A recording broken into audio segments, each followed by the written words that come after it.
Mr. David? Good morning, Anne. Today, we're going to discuss a pivotal moment in Vietnamese history, the Battle of Ngoc Hoi Dong Da in 1789. Anne, good morning, Mr. David. I've heard of it, but I don't know many details. Who were the main forces involved? Mr. David? On one side, you had the Tay Son forces, led by Emperor Quang Trung, formerly known as Nguyen Hue. On the other side was a large invading army from the Qing dynasty in China. Anne, why did the Qing invade? Mr. David? The sources state that in the 18th century, the Qing dynasty under Qianlong was at its peak and had ambitions to invade our country and turn it into a district. A key factor was that Lê Chiêu Tông, a former Lê emperor, fled to the Qing and asked for their help in 1788. Qianlong saw this as an opportunity. Anne, how large was the Qing army? Mr. David, the sources mention that the Qing mobilized a force of 290,000 troops. This army was placed under the overall command of Sun Si-yi, the governor-general of Liangguang, who was appointed as the pacifying man grand general.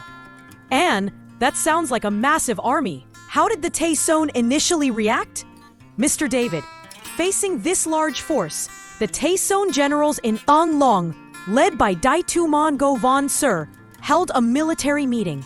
They made some important decisions, writing a letter to Sun Si-yi asking for a delay, sending a force to block the enemy temporarily, and withdrawing from Thang Long as suggested by No Tin Yup. And so they didn't try to defend Thang Long directly at first? Mr. David, correct. They withdrew their infantry from Thang Long to hold the Tam Diep mountain area, and their navy along the Red River to Biet Sun, creating a defensive line there.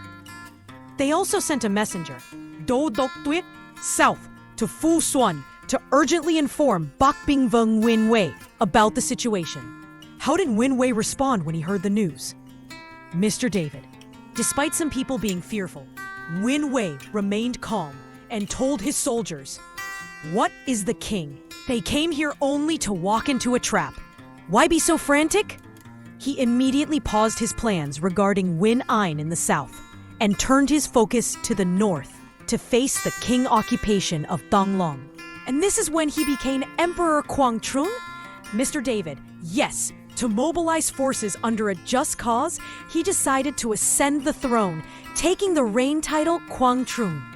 He then launched a swift march with a newly gathered army, totaling about 100,000 troops, aiming to decisively defeat the Qing in the Battle of Ngoc Hoi Dong Da. And a swift march? That sounds impressive. When did the actual battle take place?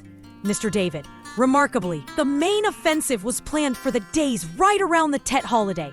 Emperor Quang Trung even promised his soldiers they would celebrate Tet in Thang Long on the 5th day of the first lunar month. And attacking during Tet? That must have surprised the Qing. What was the Tay Son battle plan? Mr. David, the Tay Son army was divided into 5 routes, 3 ground forces and 2 naval forces. Emperor Quang Trung personally led the main ground force that attacked the outposts south of Thang Long. Other forces attacked specific enemy positions like Ngoc Hoi, Kung Tung, held by Sam Nhi Dong, and aimed to block Qing retreat routes. The attack was described as like a storm, a total assault using coordinated land and water forces, leaving the enemy no way to resist. And can you tell me about some of the key moments or places? Mr. David, sure. One important battle was at the Kung Thung outpost, defended by Sam Nhi Dong. The Tay Son West Flank Force, led by Dai Do Doc Long, launched a surprise attack on Kung Thung. They used war elephants fitted with cannons. Sam Nhi Dong's forces were routed, and he ultimately committed suicide on his command post at La Sun.